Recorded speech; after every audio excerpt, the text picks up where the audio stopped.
नमस्कार मित्रांनो, सर्वोच्च न्यायालयाच्या बाबतीत आपण बघतो आहोत. पुढचा टॉपिक बघूयात. सर्वोच्च न्यायालयाचं स्वातंत्र्य. लक्षात घ्या की सर्वोच्च न्यायालयाचं जे काम आहे ते लिटरली एक महत्त्वाचं लोकशाही जपण्याचं काम आहे.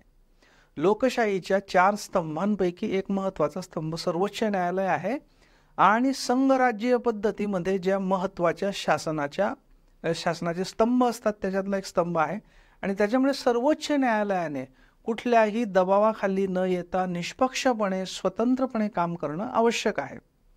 आणि म्हणून सर्वोच्च न्यायालयाचं जे स्वातंत्र्य आहे ते राज्यघटनेने आणि त्याच्यातनं उद्भवणाऱ्या कायद्यांनी जपलेलं आहे. ते कसं ते आपण बघू. पहिलं म्हणजे नेमणुकीच्या बाबतीत राजकीय हस्तक्षेप अजिबात नसून कार्यकारी मंडळाचा हस्तक्षेप देखील किमान आहे. म्हणजे सर्वोच्च न्यायालयाच्या न्यायाधीशांच्या ज्या नेमणुका आहेत त्याच्यामध्ये राजकीय हस्तक्षेप तर अजिबातच नाही. आणि कार्यकारी मंडळाचा म्हणजे कोण? कार्यकारी मंडळ म्हणजे थोडक्यात पंतप्रधान आणि त्यांचं मंत्रिमंडळ यांचं सुद्धा मिनिमम आहे. कुठपर्यंत आहे म्हणजे कॉलेजियम सिस्टीम जर म्हटली, कॉलेजियम सिस्टीम म्हणलं जी नावं जातात ती नावं राष्ट्रपती अप्रूव्ह करतात. पण त्यांना पण जे आपण वेगवेगळे जजेस केसेस बघितल्या, न्यायाधीशांचे खटले बघितले, त्याच्यानुसार आता समजा राष्ट्रपती परत पाठवू शकतात काही नावं, पण ती परत पाठवली तर राष्ट्रपतींना अप्रूव्ह करावे लागतात. म्हणजेच कार्यकारी मंडळाला अप्रूव्ह करावे लागतात. अर्थात त्याच्यावर वेगवेगळे वाद विवाद मतांतरे चालू आहेत, हा भाग वेगळा. पण तरीसुद्धा आजच्या घडीला कार्यकारी मंडळाचा सुद्धा नेमणुकीच्या बाबतीत हस्तक्षेप मिनिमम आहे. नेमणुका करताना राष्ट्रपतींना सर्वोच्च व उच्च न्यायालयातील आवश्यक तेवढ्या न्यायाधीशांची सल्लामसलत करणे बंधनकारक आहे. म्हणजे आपण बघितलंच आहे सगळं की राज्यघटनेमध्येच दिलेलं आहे की राष्ट्रपतींनी सर्वोच्च न्यायालय आणि उच्च न्यायालयाच्या न्यायाधीशांशी सल्लामसलत करणं हे गरजेचं आहे, आवश्यक आहे, बंधनकारक आहे. ओके. आणि कॉलेजियमने पाठवलेली नावं जर सरकारने परत पाठवली पण तीच नावे कॉलेजियमने पुढे पाठवली तर सरकारला स्वीकारणे क्रमप्राप्त आहे. निदान आत्ताची परिस्थिती तरी अशी आहे. ओके. दुसरं म्हणजे कार्यकालाची सुरक्षितता. एक लक्षात घ्या बघा की सर्वोच्च न्यायालयाच्या न्यायाधीशांची नेमणूक ही जरी राष्ट्रपतींमार्फत होत असली तरी सुद्धा ते राष्ट्रपतींच्या मर्जीने पदधारणा करत नाहीत. पदावरून दूर करण्याची पद्धत अतिशय अवघड आणि स्वतंत्रपणे कायद्याने दिलेली आहे. दिस इज व्हेरी इम्पॉर्टंट. नेमणूक राष्ट्रपती करतात पण ते जे पद धारण करतात ते राष्ट्रपतींच्या मर्जीने पद धारण करत नाही. बघा, राष्ट्रपतींच्या मर्जीने पद धारण करणे याचा अर्थ काय होतो माहिती आहे का? प्रत्यक्षात याचा अर्थ असतो की राष्ट्रपतींची मर्जी म्हणजे खरं बघायला गेलं तर पंतप्रधान आणि मंत्रिमंडळाची मर्जी, म्हणजे कार्यकारी मंडळाची मर्जी. आता आम्ही जे गव्हर्नमेंट ऑफिसर्स आहोत हे आम्ही राष्ट्रपतींच्या मर्जीने पद धारण करतो. याचा अर्थ असा की राष्ट्रपती त्यांच्या आदेशाने आम्हाला सर्व्हिसमधनं बेदखल करू शकतात. ओके. म्हणजे आम्ही हे अप्रत्यक्षपणे सरकारवर अवलंबून असतो. सरकारने ठरवलं तर आम्हाला ते सर्व्हिसमधनं काढू शकतात. अर्थात त्याच्यामध्ये वेगवेगळ्या प्रोसिजर्स आहेत, सेफगार्ड्स आहेत, हा भाग वेगळा. पण आम्हाला सरकार काढू शकतं. मात्र इथे जे आहे सर्वोच्च न्यायालयाचे न्यायाधीश जे असतात हे हे जे सरकार काढू शकणं याला ऍक्च्युली म्हणतात की राष्ट्रपतींच्या मर्जीने पद धारण करणं. ओके. म्हणून आमचं जे अपॉइंटमेंट पण असते त्याच्यात मग काय असतं, the president is pleased to appoint so and so असं आमचं अपॉइंटमेंट लेटर असतं. आणि आम्हाला जर डिसमिस केलं किंवा सर्व्हिसमधनं काढून टाकलं तर त्याच्यात पण president is please to dismiss असं असतं.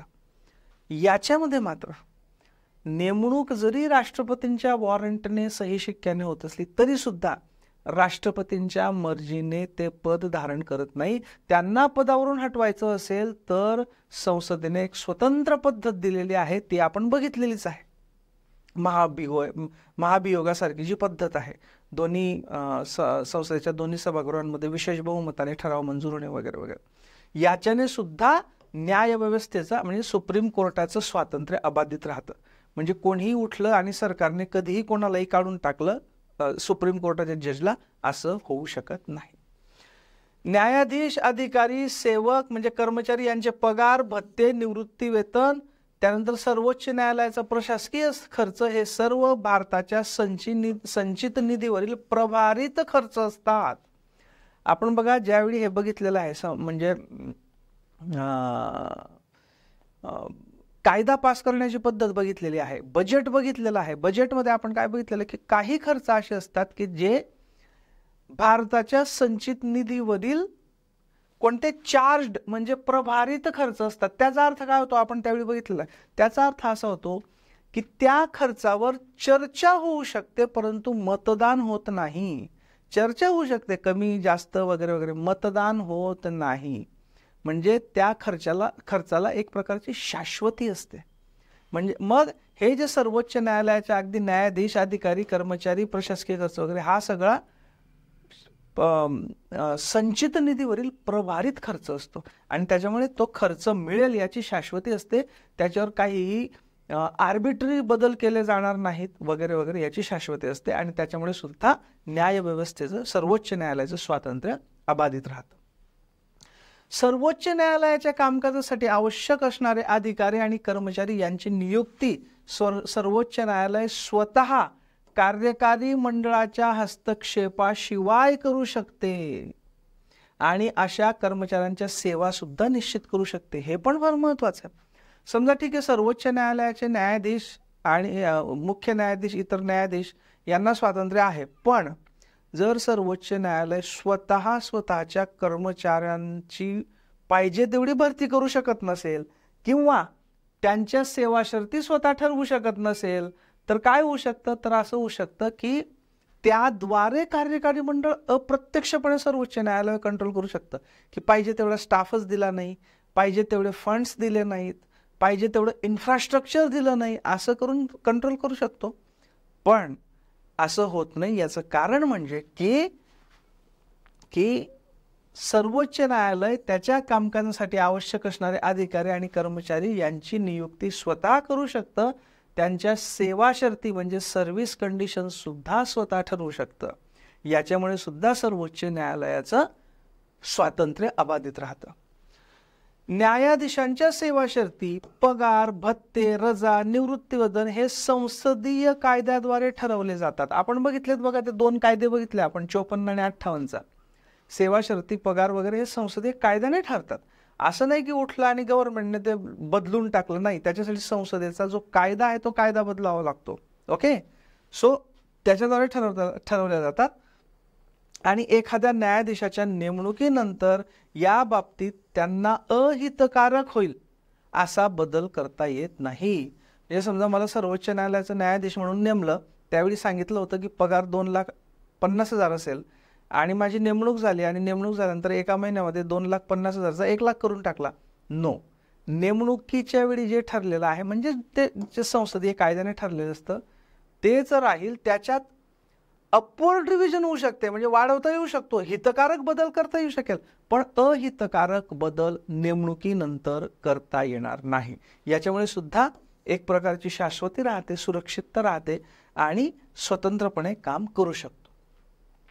एखाद्या न्यायाधीशाने त्यांची कार्यालयीन कर्तव्ये पार पाडताना केलेल्या वर्तणुकीबाबतीत संसदेमध्ये किंवा कोणत्याही राज्य विधानमंडळामध्ये कोणतीही चर्चा करता येत नाही. कलम 21 मध्ये दिलेला आहे. समजा मी सुप्रीम कोर्टाचा जज आहे आणि मला माझं कर्तव्य पार पाडत असताना मी जी काही वर्तणूक केली असेल, मी काही डिसिजन दिलेला असेल, निर्णय दिलेला असेल, त्याच्यावर कुठल्याही म्हणजे संसदेमध्ये किंवा राज्य विधिमंडळामध्ये चर्चा करता येणार नाही. म्हणजे अशी ओपन स्क्रुटिनी नाही होणार त्याची. Okay, right. निवृत्तीनंतर, अच्छा, याला मात्र एक अपवाद आहे. जर न्यायाधीशांना पदावरून दूर करण्याचा ठराव चर्चेला असेल संसदेमध्ये, त्यावेळी मात्र करता येईल. कारण मुळात न्यायाधीशांना दूर करण्याचा ठराव मांडला आहे याचाच अर्थ की त्यांच्यावर गैरवर्तणूक म्हणजे शाबित झालेली गैरवर्तणूक आहे किंवा अक्षमता आहे, ती त्या 3 सदस्यांच्या समितीने सर्टिफाय केलेली आहे की दोषी आहे ते, आणि मग त्या ठरावावर चर्चा चालू आहे. त्यावेळी त्यांच्या वर्तणुकीची चर्चा होऊ शकते.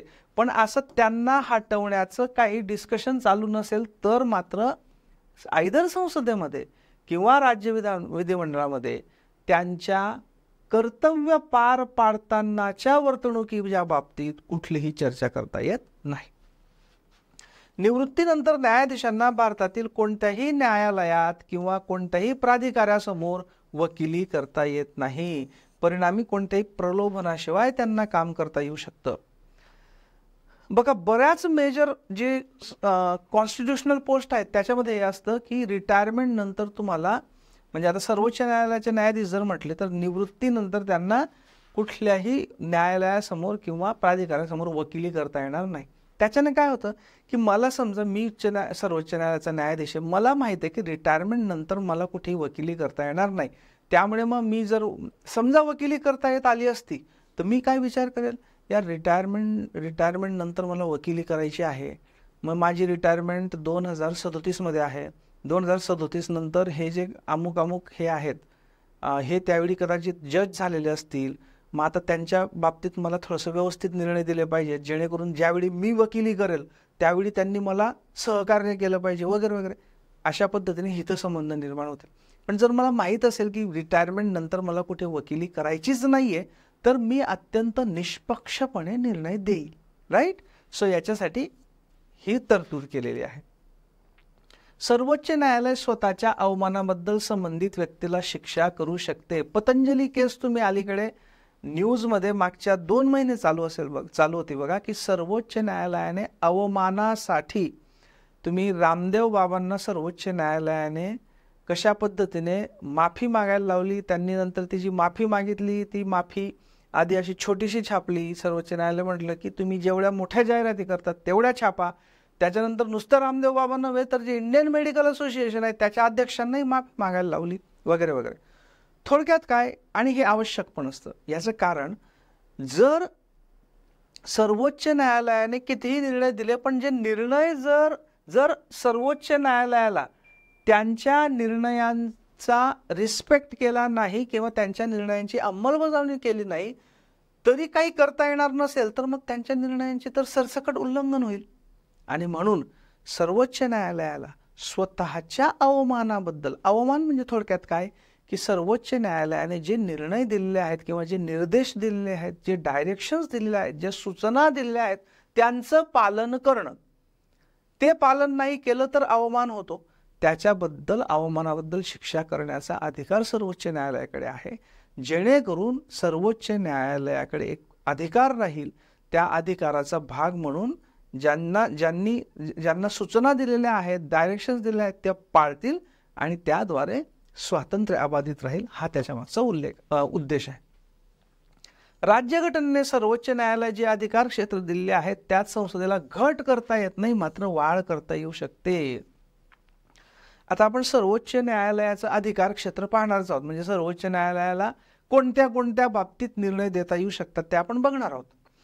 तर जे राज्यघटनेमध्ये ओरिजिनल अधिकार क्षेत्र दिलेलं आहे की बाबा राज्यघटनेमध्ये जे दिलेलं आहे की सर्वोच्च न्यायालय या बाबतीत निर्णय देऊ शकतं, या बाबतीत निर्णय देऊ शकतं, या बाबतीत निर्णय देऊ शकतं वगैरे वगैरे, जे काही अधिकार क्षेत्र राज्यघटनेमध्ये नमूद केलेलं आहे त्याच्यात संसदेला, ते अधिकार क्षेत्र संसदेला कमी करता येत नाही. वाढवता येतं अधिकार क्षेत्र पण कमी करता येत नाही. त्याच्यामुळे सुद्धा न्यायव्यवस्थेचं स्वातंत्र्य अबाधित राहतं. म्हणजे 1950 मधली जी राज्यघटना आहे त्याच्यात सर्वोच्च न्यायालयाला जे अधिकार क्षेत्र देण्यात आलेलं आहे ते अबाधित राहतं. त्याच्यामध्ये घट करता येत नाही, वाढ मात्र करता येऊ शकतं. इनफॅक्ट काही बाबतीत संसदेने वाढ केलेली आहे, पुढे आपण बघू.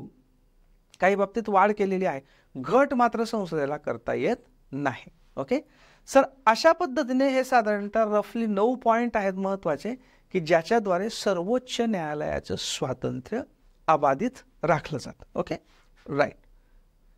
आता आपण बघत होतो, लास्टचा पॉइंट जो बघितला होता तो काय बघितला होता आपण, हा बघितला होता की सर्वोच्च न्यायालयाचं अधिकार क्षेत्र संसदेला वाढवता येऊ शकतं पण घटवता येऊ शकत नाही. राईट. मग हे अधिकार क्षेत्राचा विषयच निघाला म्हणून आपण पुढचा पॉइंट बघू, तो म्हणजे सर्वोच्च न्यायालयाचं अधिकार क्षेत्र. म्हणजे काय अधिकार क्षेत्र म्हणजे कोणत्या कोणत्या बाबतीत सर्वोच्च न्यायालय खटला दाखल करून घेऊ शकतं किंवा कशा कशाच्या बाबतीत निर्णय देऊ शकतं, याला म्हणतात अधिकार क्षेत्र. या अधिकार क्षेत्राचे साधारणतः 6 एक म्हणजे ढोबळ प्रकार केले जातात, 6 ढोबळ प्रकार. एक म्हणजे प्रारंभिक अधिकार क्षेत्र, याला इंग्लिश मध्ये म्हणतात ओरिजिनल ज्युरिस्डिक्शन. म्हणजे काय ओरिजिनल ज्युरिस्डिक्शन म्हणजे, बरं राहू द्या, आपण ते एक एक बघणार आहोत, त्यावेळी डिटेलमध्ये बघू. आधी मी फक्त तुम्हाला 6 अधिकार क्षेत्र सांगून देतो. प्रारंभिक अधिकार क्षेत्र म्हणजे ओरिजिनल ज्युरिस्डिक्शन. प्राधिलेख अधिकार क्षेत्र म्हणजे रिट ज्युरिस्डिक्शन. अपील किंवा पुनर्विचार अधिकार क्षेत्र म्हणजे ॲपिलेट ज्युरिस्डिक्शन. अपील ज्याला आपण म्हणतो ना, त्याला ॲपिलेट असा शब्द होतो त्याचा, ॲपिलेट ज्युरिस्डिक्शन. सल्लादायी अधिकार क्षेत्र म्हणजे काय, ॲडव्हायझरी ज्युरिस्डिक्शन, सल्लादायी ॲडव्हायझरी. नंतर अभिलेख न्यायालय म्हणून ज्युरिस्डिक्शन असतं, म्हणजे कोर्ट ऑफ रेकॉर्ड. हे आपण सगळं बघणार आहोत थोडक्यात. आणि 6वं आहे न्यायालयीन पुनर्विलोकनचं अधिकार क्षेत्र म्हणजे ज्युडिशियल रिव्ह्यूचं ज्युरिस्डिक्शन. ओके, आता एक वन बाय वन बघू. त्याच्या आधी अल्लादी कृष्ण स्वामी अय्यर, जे आपल्या राज्यघटनेचे घटना समितीचे मेंबर सुद्धा होते, त्यांनी याच्यावरनं म्हटलेलं आहे, हे जे वेगवेगळे अधिकार क्षेत्र सर्वोच्च न्यायालयाला दिलेली आहेत, त्याच्यावरनं अल्लादी कृष्ण स्वामी अय्यर यांनी म्हटलेलं आहे की भारताच्या सर्वोच्च न्यायालयाकडे जगातील इतर कोणत्याही सर्वोच्च न्यायालयापेक्षा अधिक अधिकार आहेत. हे कोणी म्हटलेलं आहे, अल्लादी कृष्ण स्वामी अय्यर यांनी. ओके, पहिला अधिकार क्षेत्र बघू आपण. पहिलं काय बघितलं होतं आपण, प्रारंभिक अधिकार क्षेत्र म्हणजे ओरिजिनल ज्युरिस्डिक्शन.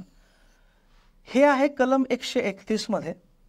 आता ओरिजिनल ज्युरिस्डिक्शन याचा अर्थ काय, याचा अर्थ की ओरिजिनली म्हणजे निर्माण करताना, स्थापन करताना मुळात ते न्यायालय कशासाठी तयार केलं गेलं होतं, कोणत्या उद्दिष्टासाठी तयार केलं गेलेलं होतं, याला आपण म्हणतो ओरिजिनल ज्युरिस्डिक्शन. ओके, आता बघा, आपल्याला माहित आहे की 1935 मध्ये सर्वोच्च न्यायालयाची निर्मिती केली गेली 1935च्या कायद्याने. त्यावेळी त्याचं नाव काय होतं, फेडरल कोर्ट, म्हणजे संघराज्यीय न्यायालय. म्हणजे जे संघराज्याचे कॉम्पोनंट आहेत, केंद्र सरकार आणि राज्य, यांच्यातल्या वादांचं निवारण करण्यासाठीचं ते न्यायालय होतं. म्हणजे ते त्याचं ओरिजिनल ज्युरिस्डिक्शन होतं, राईट. तर अमेरिकन सर्वोच्च न्यायालयाप्रमाणेच आता अमेरिकन सर्वोच्च न्यायालयामध्ये पण हेच आहे, त्यांना तिथे पण फेडरल कोर्ट आहे. संघराज्यीय न्यायालय म्हणजेच फेडरल कोर्ट अशी भूमिका आहे. आणि इनफॅक्ट आपण बघितलेलं आहे की 1935च्या कायद्याने जे तयार केलं गेलं होतं हे फेडरल कोर्ट म्हणूनच तयार केलं गेलं होतं. फेडरल म्हणजे काय, फेडरॅलिझम म्हणजे संघ राज्य प्रणाली. ओके, ज्याच्यात एक केंद्र सरकार असतं आणि बाकी राज्य सरकार असतात, किंवा एक केंद्र असतं आणि बाकी राज्ये असतात. यांच्यातले संबंध, यांच्यातले वादविवाद, यांच्यातले प्रश्न हे सोडवण्याचं ज्युरिस्डिक्शन ओरिजिनल, त्याच्यासाठी सर्वोच्च न्यायालय म्हणजे त्यावेळेचं फेडरल कोर्ट तयार केलं गेलं होतं.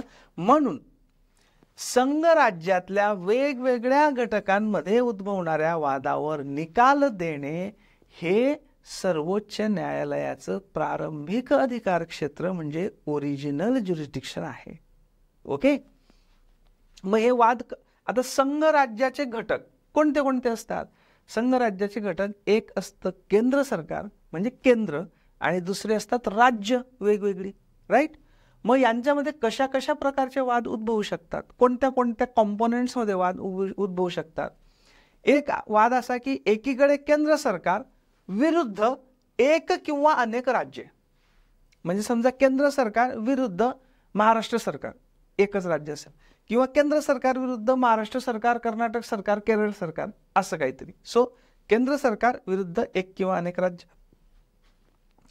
एकीकडे केंद्र सरकार आणि एक किंवा अधिक घटक राज्य विरुद्ध एक किंवा अधिक घटक राज्य, म्हणजे एकीकडे समजा केंद्र सरकार, महाराष्ट्र सरकार, कर्नाटक सरकार हे एकीकडे आहेत, यांचं एक म्हणणं आहे, विरुद्ध समजा तेलंगणा, तामिळनाडू हे दुसरीकडे आहेत, असा पण वाद उद्भवू शकतो. सो केंद्र सरकार व एक किंवा अधिक घटक राज्य विरुद्ध एक किंवा अधिक दुसरी घटक राज्य. आणि तिसरा प्रकार म्हणजे वेगवेगळ्या घटक राज्यांमधला परस्परांमधला वाद. म्हणजे काय, आता केंद्र सरकारचा काही संबंध नाही, महाराष्ट्र आणि कर्नाटक किंवा महाराष्ट्र कर्नाटक एकीकडे आणि आंध्र तेलंगणा एकीकडे किंवा UP बिहार एकीकडे आणि वेस्ट बंगाल एकीकडे, असे राज्यांमधले वाद. ओके, हे तर अशा पद्धतीने वेगवेगळे जे संघ राज्याचे घटक असतात त्या संघ राज्याच्या घटकांमध्ये उद्भवणाऱ्या वादांवर निकाल देणे, निवाळा देणे, हे काय आहे, सुप्रीम कोर्टाचं प्रारंभिक अधिकार क्षेत्र. आता या अधिकार क्षेत्राला प्रारंभिक आणि इतर सर्वांना वगळणारे, प्रारंभिक म्हणजे काय, ओरिजिनल, कारण ओरिजिनली याच्यासाठी ते तयार केलं गेलं होतं म्हणून याला ओरिजिनल म्हणतात. आणि अजून एक वर्ड वापरला जातो, एक्सक्लुझिव्ह. एक्सक्लुझिव्ह म्हणजे काय, की हे वाद फक्त हेच न्यायालय ठरवू शकतं. म्हणजे यांचे हे जे 3 प्रकारचे वाद आहेत, हे वाद एक्सक्लुझिव्हली म्हणजे काय, की दुसरं कोणीच नाही, फक्त हे वाद एक्सक्लुझिव्हली फक्त सुप्रीम कोर्ट म्हणजे सर्वोच्च न्यायालयातच जातील. म्हणजे एक्सक्लुझिव्ह ज्युरिस्डिक्शन आहे सुप्रीम कोर्टाचं. कशावर, या संघ राज्याच्या घटकांमधील वादावर. म्हणून या ज्युरिस्डिक्शनला काय म्हणतात, ओरिजिनल अँड एक्सक्लुझिव्ह. एक्सक्लुझिव्ह का, कारण अशा घटकांमधले वाद असतील तर हे वाद जिल्हा न्यायालयात जाणार नाहीत, उच्च न्यायालयात पण जाणार नाहीत, ते सर्वोच्च न्यायालयातच जातील, म्हणून एक्सक्लुझिव्ह. ओके, एकमेवा द्वितीय या टाईपचं. प्रारंभिक आपण का म्हणतो, याचं कारण म्हणजे की हे थेट सर्वोच्च न्यायालयात दाखल करता येतात, म्हणजे खालील न्यायालयांमध्ये जाण्याची गरज नसते. ओके, प्रारंभिकचा दुसरा अर्थ अजून एक काय, याचा अर्थ असा की समजा या प्रकारचा कुठलाही वाद असेल तर डायरेक्ट सर्वोच्च न्यायालयात जाईल तो वाद. असं नाही की जिल्हा न्यायालयात जाईल मग उच्च न्यायालयात जाईल मग सर्वोच्च न्यायालयात, नो. प्रारंभीच सुरुवातीलाच डायरेक्ट सर्वोच्च न्यायालयामध्ये तो जाईल. Okay, number 1. आणि दुसरं आपण बघितलेलंच आहे की ओरिजिनली ते कशासाठी तयार केलं गेलं होतं, म्हणून ओरिजिनल. अशा प्रकारे 2 अर्थसेट आहेत. ओके, आणि एक्सक्लुझिव्ह कशासाठी, आपल्याला माहित आहे की या वादांमध्ये इतर कोणतंही न्यायालय निर्णय देऊ शकत नाही, फक्त सर्वोच्च न्यायालयच निर्णय देऊ शकतं, म्हणून ते एक्सक्लुझिव्ह. ओके, राईट, हे झालं ओरिजिनल ज्युरिस्डिक्शन. आता सामान्यतः वर उल्लेखलेल्या वादांमध्ये केंद्र आणि राज्य यांच्यामधील कायदेशीर अधिकारांच्या विभागणीशी संबंधित प्रश्न असला पाहिजे. आता नॉर्मली हे असे वाद कधी उद्भवतात, त्याच्यामध्ये नॉर्मली असा कुठला तरी फालतू विषय नको. फालतू म्हणजे काय, की खरोखर ज्याच्यात संघराज्यीय प्रणालीचा संबंध आहे असेच वाद गेले पाहिजे सर्वोच्च न्यायालयामध्ये, कारण ते संघराज्य न्यायालय म्हणून काम करते. राईट, सो नॉर्मली अशा वादांमध्ये जी कायदेशीर अधिकारांची विभागणी आहे, जी आपण आधीच बघितले बघा, केंद्र राज्य संबंधांमध्ये केंद्र सूची, राज्य सूची, समवर्ती सूची वगैरे वगैरे, त्याचाशी काहीतरी संबंध असला पाहिजे. राईट, आणि खालील प्रकारचे वाद या अधिकार क्षेत्रात येत नाही. कोणत्या प्रकारचे वाद या प्रारंभिक अधिकार क्षेत्रात येत नाही, राजकीय वाद हा याच्यात येणार नाही, सर्वोच्च न्यायालय याच्यात पडणार नाही राजकीय वादामध्ये. खाजगी व्यक्तीने केंद्र किंवा राज्याविरुद्ध केलेला दावा हे पण चालणार नाही, कारण खाजगी व्यक्ती याच्यामध्ये, आपल्याला काय पाहिजे, फेडरल युनिट पाहिजे, म्हणजे केंद्र किंवा राज्य पाहिजेत, खाजगी व्यक्तीने केलेला दावा चालणार नाही. एखादा करार, तह, सनद म्हणजे काय, कोव्हेनंट किंवा इन्स्ट्रुमेंट हा घटना अंमलात येण्यापूर्वी करण्यात आलेला असेल व घटना अंमलात आल्यानंतर तसाच अंमलात राहिला असेल व त्या अंमलबजावणीतून एखादा वाद उद्भवला असेल तर तोही या अधिकार क्षेत्रात येत नाही. म्हणजे काय, की समजा आपल्याला ज्यावेळी स्वातंत्र्य मिळालं, स्वातंत्र्य मिळण्याच्या आधी एखादा काहीतरी तह करार वगैरे झालेला होता, स्वातंत्र्यानंतर पण तो तह करार चालू राहिला, म्हणजे ओके होता म्हणून चालू राहिला, मात्र नंतर त्याच्या अंमलबजावणीचा भाग म्हणून काही वाद उद्भवला तर ते सुद्धा सर्वोच्च न्यायालयाच्या प्रारंभिक अधिकार क्षेत्रात येणार नाही. आंतरराष्ट्रीय जलतंटे येणार नाहीत. म्हणजे बघा, आंतरराज्यीय जलतंटे म्हणजे जसं आपण बघितलं ना की काही नद्या एकापेक्षा जास्त राज्यांमधनं जाणार, तर मग एकाने याच्यावर डॅम बांधून टाकला तर पुढे पाणी जात नाहीये, किंवा मग डॅम मधल्या पाण्याचं डिस्ट्रीब्युशन महाराष्ट्राने आणि कर्नाटकने कसं करायचं वगैरे वगैरे. हे जलतंटे सोडवण्याचे अधिकार केंद्र सरकारकडे आहेत, ते सर्वोच्च न्यायालयाच्या प्रारंभिक अधिकार क्षेत्रामध्ये नाहीत. वित्त आयोगाच्या अखत्यारीत येणाऱ्या बाबी याच्यात पण सर्वोच्च न्यायालय दखल देणार नाही. कारण वित्त आयोग काय करत असतं आपण ऑलरेडी बघितलेलं आहे. वित्त आयोग काय करत असतं, जीएसटी वगैरे कर सोडून जे इतर केंद्रीय कर आहेत त्यांच्यातनं मिळणाऱ्या उत्पन्नाची वाटणी केंद्र आणि राज्यांमध्ये आणि राज्यांमध्ये कशी करायची हे ठरवत असतं. त्याच्याशी संबंधित काहीही वाद असले तर ते सर्वोच्च न्यायालय एंटरटेन करणार नाही. केंद्र आणि राज्य यांच्यातील व्यापारी स्वरूपाचे वाद त्याच्यात पण सर्वोच्च न्यायालय पडणार नाही. एखाद्या करारात स्पष्ट उल्लेख केला असेल की त्यातून उद्भवणारे वाद सर्वोच्च न्यायालयाच्या प्रारंभिक अधिकार क्षेत्रात येणार नाही. तर असे वाद, समजा एखादा करार असेल, समजा महाराष्ट्र आणि कर्नाटकमध्ये काही करार झाला आणि तो करार करताना करारामध्येच उल्लेख केलेला आहे की जर या करारामुळे भविष्यात महाराष्ट्र आणि कर्नाटकमध्ये काही वाद उद्भवले तर ते वाद सर्वोच्च न्यायालयाच्या अधिकार क्षेत्रात येणार नाहीत, असं ते करारामध्येच जर लिहिलेलं असेल आणि खरोखर तसे वाद उद्भवले पण करारात लिहिलं होतं म्हणून असे वाद देखील सर्वोच्च न्यायालयाच्या प्रारंभिक अधिकार क्षेत्रामध्ये येणार नाहीत. Okay, right. तर हे झालं काय, हे झालं प्रारंभिक अधिकार क्षेत्र. ओके, आता पुढचं बघू आपण. प्राधिलेख अधिकार क्षेत्र म्हणजे रिट ज्युरिस्डिक्शन. रिट हा शब्द तुम्ही ऐकलेला आहे बघा. अमुकने रिट फाईल केलं, ढमुकने रिट फाईल केलं, उच्च न्यायालयात रिट फाईल केलं, सर्वोच्च न्यायालयात रिट फाईल केलं, हे आपण ऐकतो. हे रिट ज्युरिस्डिक्शन म्हणजे याला आपण प्राधिलेख अधिकार क्षेत्र म्हणतो मराठीमध्ये.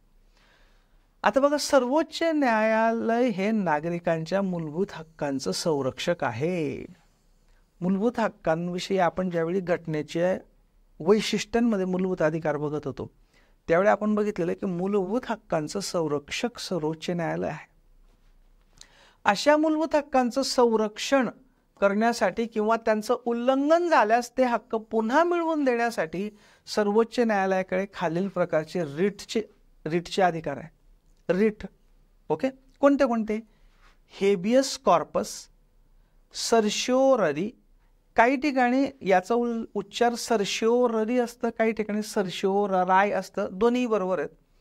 प्रोहिबिशन, मॅन्डामस आणि को वारंटो.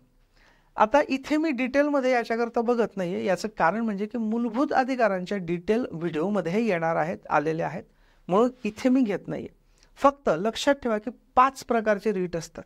म्हणजे थोडक्यात काय असतं की समजा आता उदाहरणार्थ हेबियस कॉर्पस आहे. समजा मला पोलिसांनी अटक केली आणि न्यायालयासमोर उभं न करता बेकायदेशीरप्रमाणे जेलमध्ये टाकून दिलं बेकायदेशीरपणे, तर मी रिट दाखल करू शकतो डायरेक्ट सर्वोच्च न्यायालयात. ओके, की बाबा मला बेकायदेशीररित्या डांबून ठेवलेलं आहे आणि मला माझ्या मूलभूत अधिकारांचं उल्लंघन होत आहे. तर त्या केसमध्ये हेबियस कॉर्पस नावाचा तो रिट असतो. हेबियस कॉर्पस म्हणजे काय? बॉडी हजर करा. म्हणजे सर्वोच्च न्यायालय सांगेल की बाबा या ज्या माणसाला तुम्ही अटक करून ठेवलेले त्याची बॉडी म्हणजे त्या माणसाला आमच्या समोर हजर करा आणि सांगा कशासाठी तुम्ही त्याला अटक केलेली आहे. जर व्हॅलिड रिझन असेल तर त्याची डिमांड घ्या, नाहीतर त्याला फ्री करा.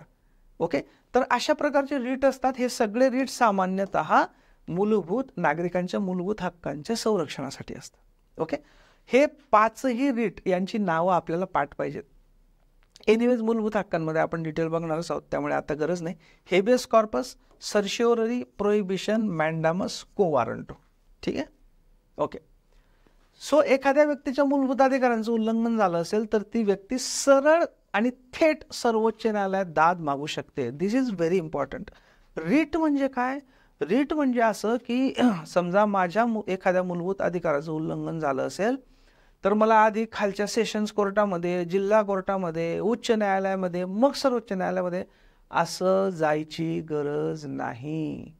मी डायरेक्ट सर्वोच्च न्यायालयात जाऊ शकतो. म्हणजे किती महत्त्व दिलेलं आहे नागरिकांच्या मूलभूत हक्काला राज्यघटनेने बघा, आणि किती दूरदृष्टी होती घटनाकारांमध्ये. सो मी सरळ सर्वोच्च न्यायालयात दाद मागू शकतो. इतर बाबतीत जसं खालच्या न्यायालयापासून सुरुवात करून अपील करत करत सर्वोच्च न्यायालयापर्यंत जावं लागतं, तसं या बाबतीत त्याची गरज नसते. हे अधिकार प्रारंभिक आहे, ओरिजिनल आहे. कारण काय, डायरेक्ट सर्वोच्च न्यायालयात जाता येतं. प्रारंभिक का, कारण डायरेक्ट जाता येतं म्हणून प्रारंभिक. मात्र हे एक्सक्लुझिव्ह नाही. आता बघा, जे प्रारंभिक अधिकार क्षेत्र होतं, ओरिजिनल ज्युरिडिक्शन होतं, ते एक्सक्लुझिव्ह होतं. कारण राज्यांमधले किंवा केंद्र राज्यांमधले तंटे दुसऱ्या कुठल्याच न्यायालयात जाऊ शकत नव्हते, सर्वोच्च न्यायालयातच जाऊ शकत होते, म्हणून एक्सक्लुझिव्ह पण होतं. पण जे रिटचं अधिकार क्षेत्र हे एक्सक्लुझिव्ह नाही, ओरिजिनल आहे पण एक्सक्लुझिव्ह नाही. एक्सक्लुझिव्ह का नाही, कारण असं की या रिटसाठी आपल्याला सर्वोच्च न्यायालयात तर जाता येतच, पण फक्त सर्वोच्च न्यायालयातच जाता येतं असं नाही, आपण उच्च न्यायालयात सुद्धा जाऊ शकतो. कलम 226 मध्ये आहे, उच्च न्यायालयांमध्ये सुद्धा जाऊ शकतो. आणि म्हणून सर्वोच्च न्यायालयाचं हे एक्सक्लुझिव्ह नाही, उच्च न्यायालयात पण जाऊ शकतो आपण. ओके. आणि त्याच्यामुळे हे कॉन्करंट आहे. कन्करंट म्हणजे काय, समवर्ती. म्हणजे याचं पण त्याचं पण, यात पण त्यात पण, असं त्याला समवर्ती म्हणतो आपण. सो जे रिट ज्युरिडिक्शन आहे, प्राधिलेख ज्युरिडिक्शन आहे, रिटच्या बाबतीत आपण सर्वोच्च न्यायालयात पण जाऊ शकतो डायरेक्टली आणि उच्च न्यायालयात पण जाऊ शकतो, म्हणून ते समवर्ती कॉन्करंट ज्युरिडिक्शन आहे. एक्सक्लुझिव्ह सर्वोच्च न्यायालयाचं किंवा एक्सक्लुझिव्ह उच्च न्यायालयाचं नाही. Okay. So it is not exclusive, पण ओरिजिनल आहे. इनफॅक्ट उच्च न्यायालयामध्ये फक्त मूलभूत हक्कांच्या अंमलबजावणीसाठीच नाही, तर इतर बाबींसाठी सुद्धा रिट दाखल करण्याचा अधिकार आहे. ओके. सर्वोच्च न्यायालयामध्ये जर रिट दाखल करायचं असेल, ते 5 रिट जे आपण बघितले ना, ते सर्वोच्च न्यायालयामध्ये जर रिट दाखल करायचं असेल तर फक्त नागरिकांच्या मूलभूत हक्कांच्या उल्लंघनासाठीच दाखल करता येतं. तेच रिट, ते 5 रिट उच्च न्यायालयामध्ये, ओके, हायकोर्टामध्ये सुद्धा दाखल करता येतात. पण हायकोर्टामध्ये मूलभूत अधिकारांच्या संरक्षणासाठी तर दाखल करता येतातच, पण इतर काही मॅटर्ससाठी सुद्धा रिट दाखल करता येतात. इनफॅक्ट त्याच्यामुळे असं म्हटलं जातं की जे प्राधिलेखाचा अधिकार क्षेत्र आहे हे उच्च न्यायालयाचं जास्त मोठं आहे सर्वोच्च न्यायालयापेक्षा. याचा अर्थ उच्च न्यायालय जास्त ताकदवान आहेत का, तसं नाही.